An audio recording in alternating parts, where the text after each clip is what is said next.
كان الرسول صلى الله عليه وسلم قبل ما ينزل عليه الوحي كان يسمى في مكة الصادق الأمين، ولكن بعد ما نزل الوحي على الرسول صلى الله عليه وسلم كذبوه قريش طبعا، وحصلت مواقف كتير جدا جدا ما بين الرسول وما بين قريش. وفي يوم من الأيام كان الرسول صلى الله عليه وسلم ذاهب لبعض شأنه، ولكن اعترضه حد من قريش وهو ركانة ابن عبد مناف، وده كان أقوى راجل في قريش كلها.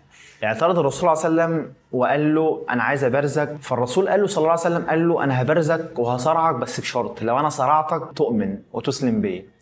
فقال له موافق. فهنتكلم النهارده ان شاء الله عن شجاعه الرسول صلى الله عليه وسلم في بعض المواقف، منها الموقف دوت ومواقف تانية كتير في حياته تبين قد ايه الرسول رغم ان هو كان على خلق عظيم الا انه كان بيتحلى بالقوه والشجاعه كلها. بس قبل ما نبدا الفيديو يا ريت تعمل لايك وسبسكرايب، وبنشكركم جدا يا جدعان اخواتنا في المملكه العربيه السعوديه وفي الجزائر وفي المغرب وفي تونس وكل الدول العربيه. اعملوا لايك للفيديو وسبسكرايب وبس كده يا جدعان، ويلا بينا نبدا الفيديو.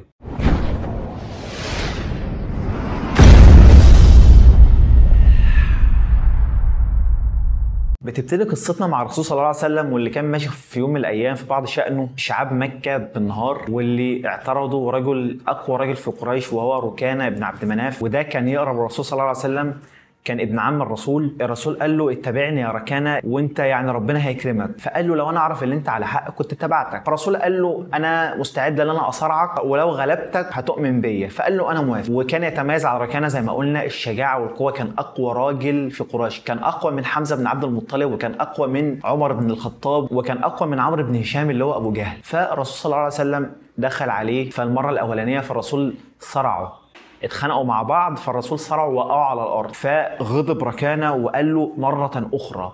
فالرسول عاد الكره مره اخرى وصرعه مره اخرى وقعوا على الارض مره اخرى. فقام برضه ركانه للمره الثالثه وقال له مره اخرى. فالرسول صرعه للمره الثالثه قال له والله يا محمد انك لاول شخص يعمل ذلك يعني. فقال له مش كده بس. الرسول صلى الله عليه وسلم قال له انا هقول لك على حاجه ثانيه او هوريك حاجه ثانيه ما حصلتش قبل كده. انا هدعو لك الشجره اللي هناك ديت تجي لك تقبل عليك. وبالفعل ما صدقش ركانه، ولكن الرسول صلى الله عليه وسلم دعا الشجره فاقبلت اليه. ساعتها اتعجب ركانه، يعني عجب شديد جدا، ازاي الشجره تتحرك وازاي تتحرك من مكانها. ولكن الرسول صلى الله عليه وسلم قال له انا هامر الشجره اللي ترجع تاني مكانها. فربنا سبحانه وتعالى كان بيحقق لسيدنا محمد صلى الله عليه وسلم معجزات كتيره، ودي معجزه من المعجزات.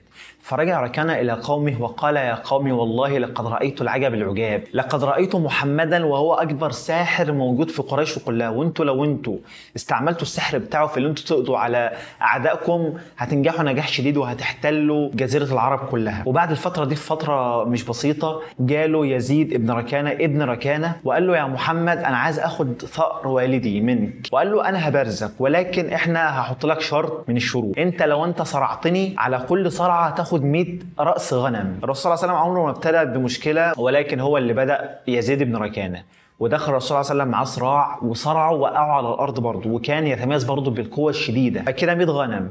قال له صارعني مره اخرى يا محمد. فصرعه للمره الاخرى وخد منه 200 راس غنم.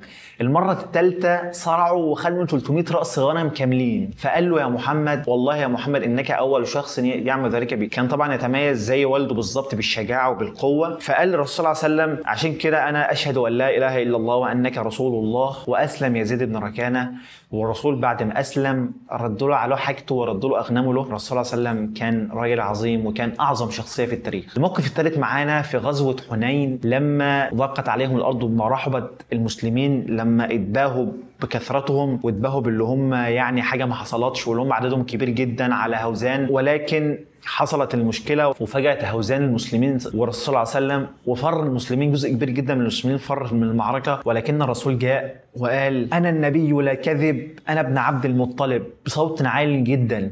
أنا النبي لا كذب أنا ابن عبد المطلب ثلاثا. فلما المسلمين سمعوا والرسول صلى الله عليه وسلم يجلجل وينادي بأعلى صوته اللي هو موجود في المعركة، المسلمين رجعوا للمعركة وقتلوا، وربنا نزل ملائكة من السماء بتجاهد مع المسلمين في حربهم ضد هوزان. وبالفعل انتصر المسلمين في المعركة، وده كله بفضل ربنا سبحانه وتعالى وبفضل سيدنا محمد صلى الله عليه وسلم وشجاعته المفرطة. ويقول الله تعالى لقد نصركم الله في مواطن كثيرة ويوم حنين إذا أعجبتكم كثرتكم فلم تغن عنكم فاتوكم شيئا وضاقت عليكم الارض بما رحبت ثم وليتم مدبرين ثم انزل الله سكينته على رسوله وعلى المؤمنين وانزل جنودا لم تروها وعذب الذين كفروا وذلك جزاء الكافرين. الموقف الثالث من شجاعه الرسول صلى الله عليه وسلم وقوه الرسول في غزوه الخندق، كانت صخره كبيره جدا ما عرفوش المسلمين يكسروها، فطلبوا من الرسول صلى الله عليه وسلم اللي هو يجي يكسرها، وبالفعل جه ومسك الفأس والضربه الاولى الله اكبر فقسمها الرسول صلى الله عليه وسلم ثلاثا. الله اكبر اعطيت مفاتيح الشام والله لاني لارى قصرها الاحمر من مكاني هذا.